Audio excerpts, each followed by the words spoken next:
You are Locked On Fantasy Basketball, your daily fantasy basketball podcast, part of the Locked On Podcast Network.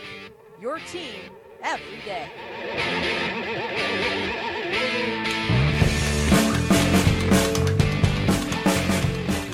Hello and welcome to the Locked On Fantasy Basketball Fast Break Edition podcast. My name is Josh Lloyd and I am the lead fantasy analyst at basketballmonster.com, and you can find me on Twitter as always at redrock_bball. Today we're going to be looking at the top 20 players in fantasy basketball over the last 2 weeks. Michael Bolton. Let's get to it. Let's get to it indeed. Just a couple of days away we are from the All-Star break. Looking forward to having that time off as well. So, of course, there won't be any podcast running over the All-Star break. I'm going to be having a few days off just so you guys can get prepared. Go back and re-download old episodes. And, of course, make sure you are voting in the Australian Podcast Awards. The voting ends in the next 24 hours, and I'm right up the top with a real chance of getting the Popular Vote Award. Even getting an invite to the ceremony would be pretty good. So head across to Australian Podcast Awards and throw a vote onto Locked On Fantasy Basketball. If just half of the people that listen to this podcast went and voted, I'd win that pretty comfortably. So if you could do that as a great favour to me, that would be much appreciated. Let's talk about the top 20 players now in fantasy basketball. No one's going to be shocked at number one. It is, of course, Jim Harden of the Houston Rockets. He's been number one nearly all season. He's number one now. There's no signs of anything really slowing down. Yeah, he's not averaging over 40 points a game anymore, but still 37.5 points, 7.5 boards, over 3 steals and over a block. These are nonsense numbers, and he is so far ahead of everyone else, except the number 2 guy, Paul George, is making a real claim for that. He is significant. Actually, the gap between George and Harden is smaller than the gap between George and the number 3 player, which is not something we've been able to say all that often. Paul George is the number 3 overall player this season, number 2 over the last 2 weeks, averaging 39, 7.5, and 5. Over 6 triples, 2.3 steals on 50% and 86% from the line. Now, Paul George's field goal percentage does wax and wane a little bit, and when it drops back down, it does have a bigger impact on his overall ranking than it does for someone like Harden, but he's been unbelievable this season. Nobody could have seen this sort of explosion from Paul George coming. I believe very, very firmly that he is the best player on the Oklahoma City Thunder.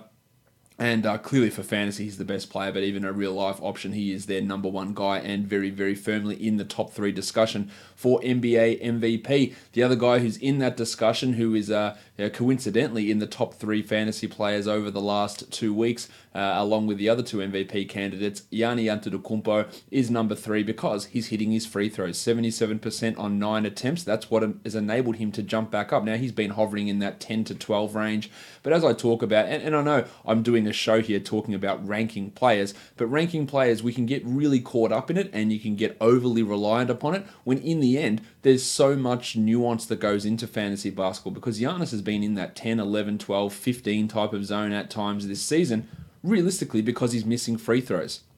And because he takes so many and the percentage was so poor, it had such an overall deleterious effect on his ranking that it dropped him right down. You go, oh, Giannis, man, he's been shit. He's at 10, he's at 12. But that doesn't matter, because if you have him, you're punting free throws and his value's right up there. So that's why you're paying attention or not paying attention, because they can be instructive rankings and they can have some sort of value. It's understanding where a player fits on your team and what actual overall value he provides to your squad with the other players that are around him that is so much more important. And as you can see here, Giannis hits his free throws and he's up at number 3. He's averaging almost 30 points, 12 rebounds, 6 assists, and he's 1.6 blocks and 1.6 steals. That's obviously ridiculous. 63% from the field as well. He has improved his free throws as the season's gone on, up to 71% now, 74% over the last 2 months, and that is coinciding with an improvement in his three-point percentage. He was at about 12% to begin the year. He's up to 23% now, but importantly, over the last 2 months, 31%. Over the last month, 37%. Over the last 3 games, 67%. That's probably not going to stick, but the 3-point attempt rate and the percentages are starting to improve from Giannis, as well as the free throws, and that is what is going to make him a potential top 3 or top 5 guy the rest of the way. Number 4 is a surprise, and it's Andre Drummond. averaging 23 and 15 and a half rebounds. That's big numbers there. Only 1.4 assists. Remember when he was like a 4 assists per game guy before Blake Griffin came, and that absolutely killed his value. But where the value is coming here from Drummond is 1.6 steals. He's always been one of the better steals guys as a center. 2.4 blocks, 70% from the field and 75% from the free throw line. Another guy whose value has been quite depressed because of his free throws. They had really regressed from where they were last season, but over this last little stretch, they're back up and 75% on 5 attempts. While it's still a negative, it's a very marginal negative, allowing his other positives to come through and push him to this top 5 ranking over the last couple of weeks. The field goal percentage, that's always been an issue for Drummond as well. So sitting at 70% has clearly boosted his numbers up, and this might be a sell high situation for Drummond. Number 5, Tone Davis. He's played 2 games since returning, 23 and 12 and a half, 2.5 blocks, 65 and 80. The uncertainty with games played, with minutes, with usage. That second game, he barely saw any usage, is a real concern with Davis and how the Pelicans approach him for the second half of the season. But even in under 30 minutes a game, he's the 5th ranked player during this time frame. Number 6 is Damian Lillard. He has elevated himself because, weirdly, he is getting assists and steals, things he normally doesn't do. 8.2 assists and 2.4 steals. They are numbers which he has never been able to get anywhere close to sustaining throughout his career. So if you're looking for a sell high moment for Lillard, this is probably it. 27 points, almost 3 triples, over 8 assists, 4.5 rebounds, 46 and 93. The 93 from the line, yeah, he's a really good free throw shooter. But it's those steals and those assists that are really dogs balls in here and making me think that there is going to be some sort of drop coming from Lillard. Number 7 is Joel Embiid. He has just been in this 7 to 10 range all season.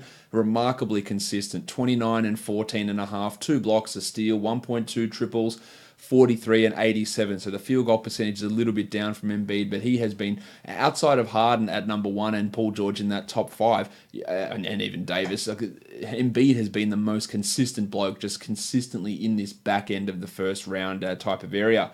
A real sell high type of a player is number 8, Klay Thompson. 27 points per game, 4.5 triples, but it's coming on 62% shooting, including 60% from 3. Klay is one of the best shooters of all time, absolutely. He's not a 62% shooter. He's also not a 60% 3-point shooter. Yes, the other numbers, 3 assists. That's actually pretty good for Klay. 3.8 rebounds, 0.8 steals, 1 block. There's some elevation in all those numbers.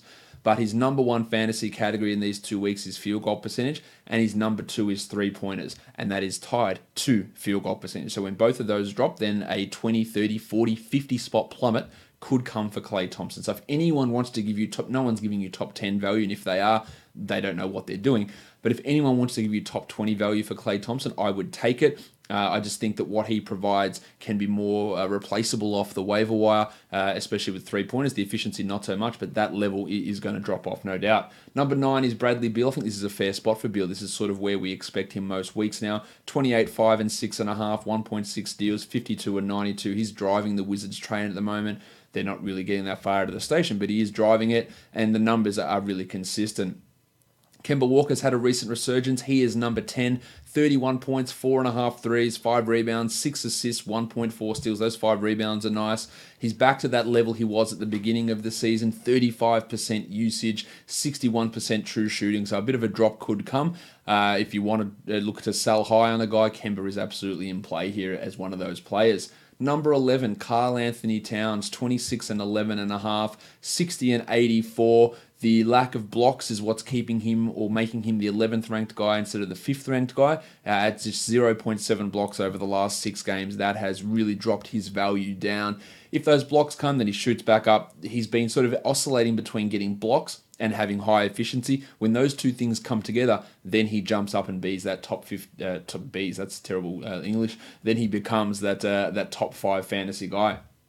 Number 12 is Nikola Jokic, 22 and 11 and a half, 8 assists, 1.6 steals, 52 and 83. The 3-pointers are down, and they've been down for most of this season for Jokic, and that's keeping him out of that top 10, top 8 type of discussion. But the other numbers, they're pretty hard to disagree with. Also, the blocks have been down as well, 0.4 over the last 7. So he's got a little bit of room to improve, but this is a fair enough spot for Jokic. Number 13 is Devin Booker, dealing with hamstring cramps, has missed a couple of games, so only 4 games over this evaluation period. 29.7 rebounds, 7 assists. Again, the thing that keeps him from being a consistent top 10 guy, like Damian Lillard, is steals. 0.8 steals, hasn't blocked a shot.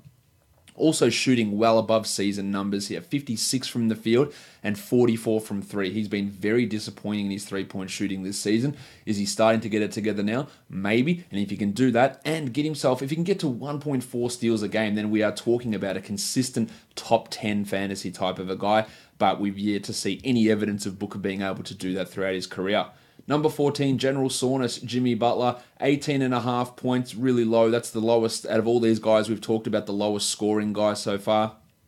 5 assists, 2.3 steals, and really efficient. I think he's missed 1 free throw over the last 2 weeks, 97% on 6 attempts, 51% from the field. He's still not hitting threes or really taking them at a huge rate, but those other numbers are strong. He's thriving a bit more playing that point guard role also, and they should be looking to do that now with the arrival of Tobias Harris.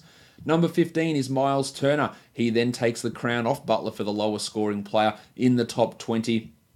He's going to get that number usurped from him, or that title usurped from him later on as well. 17 points, 6 rebounds is a bit disappointing, but 1.6 steals, the 2.6 blocks, and the 57%. There's really strong numbers there from Turner.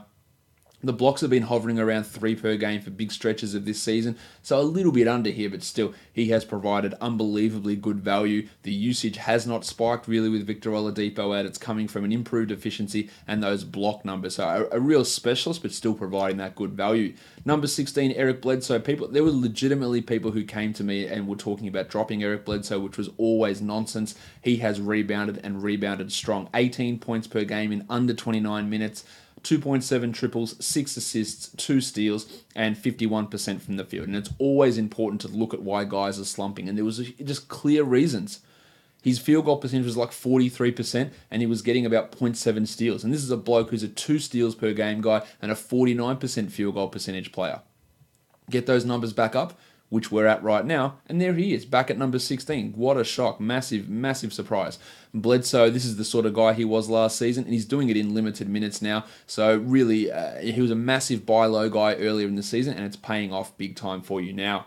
Kyrie Irving at number 17, dealing with that knee problem at the moment. Hopefully, it doesn't appear to be too serious. 23 points with 7 assists and a steal, 5.5 rebounds. He's having career-high numbers in terms of assists and steals this year. The efficiency is great. Hasn't missed a free throw at all in his last 4 games. 49% from the field. This is about right for Irving. And number 18, a guy whose name has been conspicuous by its absence so far, Kevin Durant. 26.6 rebounds and 6 assists, 59 and 79. We saw what Durant was able to do when Curry was out earlier in the season. It should give you a good idea of what he's going to be able to do if he does go to another team next season. And by that, he's like a top 4 fantasy guy, top 3 guy. But the usage is down. The other numbers are suppressed here. He's not blocking any shots at the moment, which is keeping his numbers down. He could be a little bit of a buy low here, who should be able to jump back into the top 10. Number 19, the player who does take that crown for the lowest scoring top 20 player, Chris Paul of the Houston Rockets. Only 30 minutes a game, 16, 4, and 8. But it's the 8 assists, it's the 2.2 steals, 2.3 triples, the good free throws, 45% from the field. It appears that some of Chris Paul's struggles early this season were to do with elbow issues, hamstring issues, and he is going to get injured. We've got that, imprinted into our brains, but the per game production is still pretty strong. And the 20th guy, Mike Conley of the Memphis Grizzlies, 20.5 points with 8 assists, 2 steals, 41 and 91. A lot of people have shut down fears with Conley, and yeah, he will definitely miss games in April, I can guarantee you that. Whether that happens in March remains to be seen, but he's putting up good numbers with good minutes, with good usage, and solid enough efficiency, and as long as he keeps playing, and I do think that, again, he will play most of the time through until April, he will put together some strong numbers. The last 4 guys out, just quickly mentioning them, Nikola Vucevic at 21, John Isaac at 22, Russell Westbrook at 23, and my mate, Punch Bob Shiploke, Bobby Portis, comes in at number 24. So that's the top 20 players in fantasy basketball over the last 2 weeks. Make sure you are subscribing to this podcast, Apple Podcasts, Google Play, TuneIn, Stitcher, Spotify. If you watch on YouTube, give it a subscribe, give it a thumbs up. And if you watch on YouTube, go subscribe to the audio version. If you listen on audio, go subscribe on YouTube. Just do both. You don't have to listen to them on both. Just do it. Boost the numbers up. Go vote on the Australian Podcast Awards as well. Guys, we are done here. Thank you so much for listening, everyone. See ya.